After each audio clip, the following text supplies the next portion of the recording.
কর্মকার কোনো সুযোগ থাকে উচিত না। রাজনীতিকে পাওয়া গিয়েছিল নাসরানের রোগীকে গ্রহণ করতে চান অনেক রিকোয়েস্ট করার পর ডাক্তারের টেলিফোন নাম্বার দেওয়া হলো।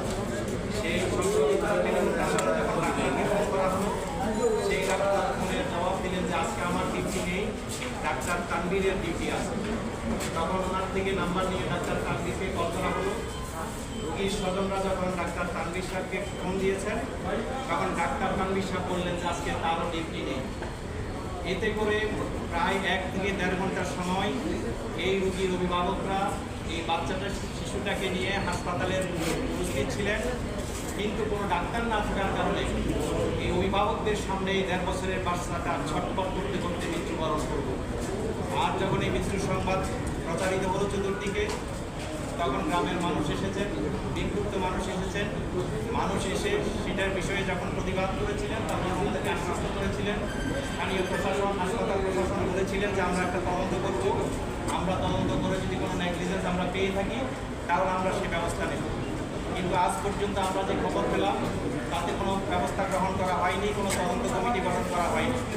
ফলশ্রুতিতে যখন এই বিষয়টি জাতীয় এবং স্থানীয় পত্রিকায় সংবাদ পরিবেশিত হলো, সেই সংবাদের প্রেক্ষিতে সংবাদ পেয়ে আমরা কর্তৃপক্ষকে আমরা রিকোয়েস্ট করেছিলাম যে 1 সপ্তাহের মধ্যে বিষয়টি আপনারা তদন্ত করে দেখেন এখানে কোনো মেডিকেল নেগলিজেন্স অথবা প্রফেশনাল মিসকন্ডাক্ট আছে কি না। যদি থেকে থাকে আপনারা সেটার ব্যাপারে ব্যবস্থা নেন। সংশ্লিষ্ট কর্তৃপক্ষ আমাদের এই ডিমান্ডিং নোটিশের কোনো জবাব না দেওয়ার কারণে আমরা মহামান্য হাইকোর্টের দ্বারস্থ হয়েছি। মহামান্য হাইকোর্টে এসে আমরা বলেছি যে এমনিভাবে বিনা চিকিৎসার অভাবে রোগীর মৃত্যু হবে, সেটা কোনোভাবে কাম্য নয়। আমাদের বাংলাদেশের সংবিধানের 32 নম্বর অনুচ্ছেদে বলা হয়েছে মানুষের জীবনের নিরাপত্তা দিবে সরকার, রাষ্ট্র মানুষের জীবনের নিরাপত্তা দিবে। একটি বাচ্চা ছেলে তার জীবনের নিরাপত্তার জন্য যে চিকিৎসার যে সুযোগ সুবিধা সরকার রয়েছে, সেই সরকারি হাসপাতাল সেই সুযোগ সুবিধা দিতে ব্যস্ত রয়েছে। সঙ্গত কারণে আমরা আদালতে এসেছি। পাবলিক ইন্টারেস্ট লিটিগেশন, জনস্বার্থের স্বার্থে এই মামলাটা আমাদের পক্ষ থেকে করা হয়েছিল। আদালত আমাদেরকে শুনে আদালত সন্তুষ্ট হয়ে কেন এর জন্য একটি তদন্ত কমিটি গঠন করা হবে না, সেই মর্মে একটি বিশেষায়িত তদন্ত কমিটি গঠন করার জন্য নির্দেশ দিয়েছেন।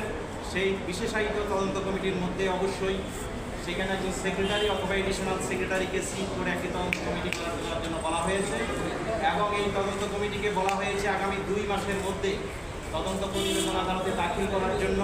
সেইখানে দেখতে হবে যে এখানে কোনো মেডিকেল নেগলিজেন্স অথবা প্রফেশনাল মিসকন্ডাক্ট ছিল কিনা।